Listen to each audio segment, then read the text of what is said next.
Hey everyone, Tankenstein here. In this video, I'll be reviewing the T54E2. This is a currently ranked 5 battle rating 7.7 medium tank in the American Ground Forces tech tree that costs 8,380 Golden Eagles and comes with 15 backups. In this review, I'll be going over everything that you need to know about it, including its stats, how it plays, I'll go over its strengths and weaknesses, I'll give some scores in several key areas, and then I'll give my final recommendation and if I feel this vehicle is worth purchasing or not. As always, if you don't mind, please consider subscribing if you'd like more content like this, as I greatly appreciate it. But without further ado, let's get into the review. Now to start, let's place its stat card here on the side of the screen. Important things to note are its turret traverse rate, its reload rate, and its power to weight ratio. And by the way, that is a fully aced crew card. Now for how it plays. If you're familiar with the T54E1 that is already in Warthunder, then you're probably already very familiar with the T54E2, as it is essentially the same vehicle, but minus an autoloader, nearly 5 tons of weight, and night vision. Oh, and it sits 0.3 BR lower, at least currently. Because of that, the T54E2 is somewhat faster than the E1, has at best a reload that is 2 times as long, and faces more favorable tanks in its BR bracket. Because of this, and being that the cannon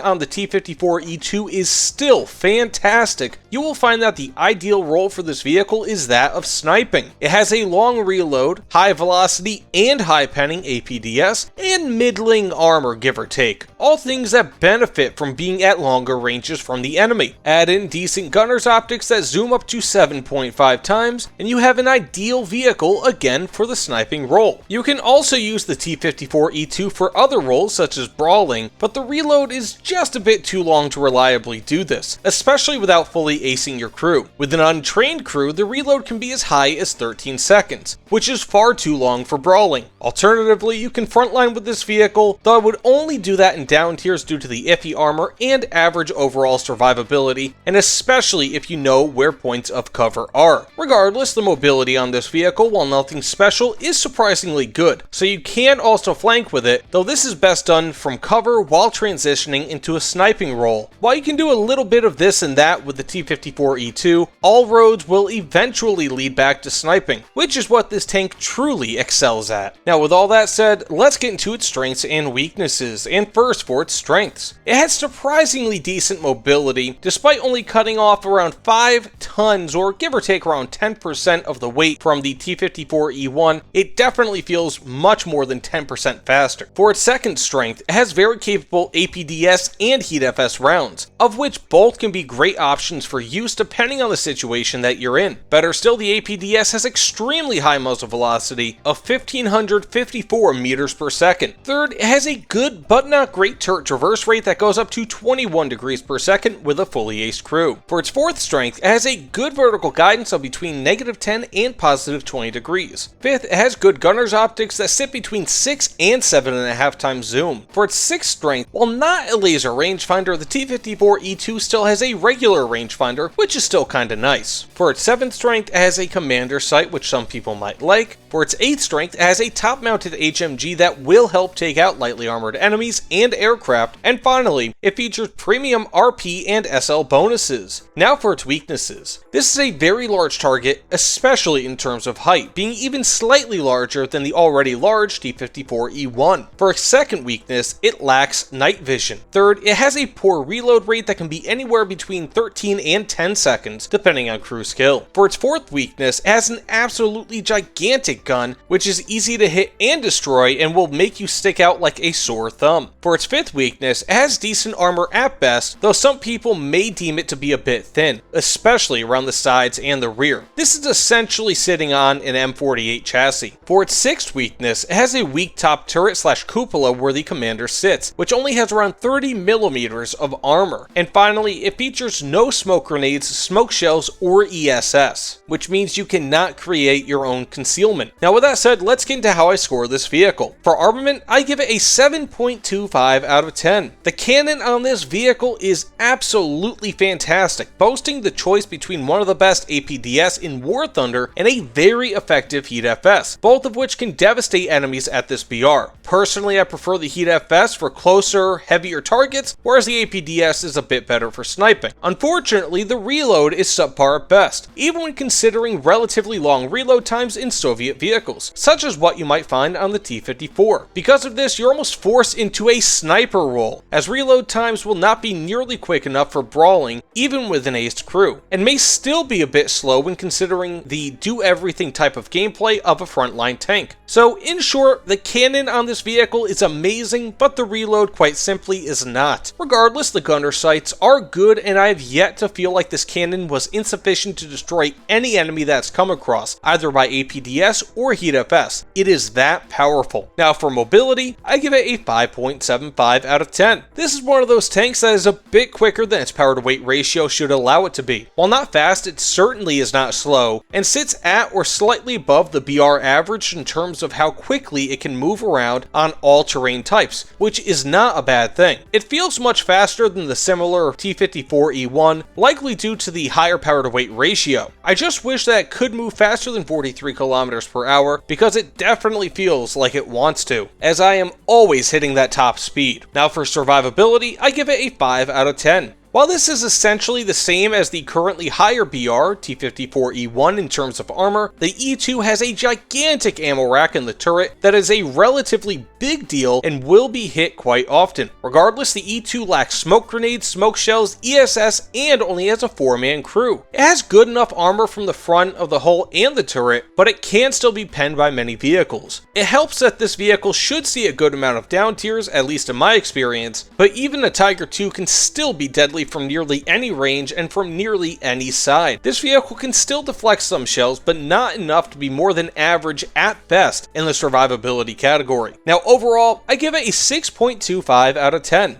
I like this vehicle more at 7.7 BR than I do the E1 at 8.0 BR for two big reasons. First, it sees down tiers more commonly, and second, the T54E2 feels substantially faster than its competition, whereas the E1 is in a higher BR bracket with faster vehicle and it weighs more, which is why I gave the T54E2 a 5.75 out of 10 for mobility, whereas the E1 I don't even think I gave a 5. Put simply, the mobility on the T54E2 isn't great, but it's on the precipice of being pretty good. When combined with decent enough armor and an excellent cannon that I may be underrating a bit by giving it a 7.25 out of 10, the T54E2 becomes a hell of a sniper. It is by no means the best in game, but it's among the best American snipers at and around this BR. So do I recommend the T54E2 for purchase? I do if you like sniping, but I personally feel that the reload is a bit longer than I would prefer if I were to give it a general recommendation. I still feel that this is better at 7.7 BR than its sibling, the T54E1 is at 8.0 BR, which I gave a bit less of a recommendation for. In all, however, if you like sniping, I would feel fairly comfortable again in recommending the T54E2 for you, as well as giving it my Tankenstein seal of approval, at least again for that role. It's kind of like an American King Tiger tank on steroids, and I personally like that a lot. It's a good vehicle, but it is definitely not something that you'd want to be fighting close quarters in. So yes, again, I recommend it for snipers, but am a bit hesitant for recommending it to anyone else, unless there's a sale, in which case I would say go for this before taking the T54E1 on sale. But again, that's just me. The E2 is great at what it does, but unfortunately it just doesn't do a ton. Now with that said, thank you all so much for watching. Please consider liking, commenting, and subscribing if you'd like more content like this. But either way, thanks again, and I'll see you all on the other side. Take care, everyone.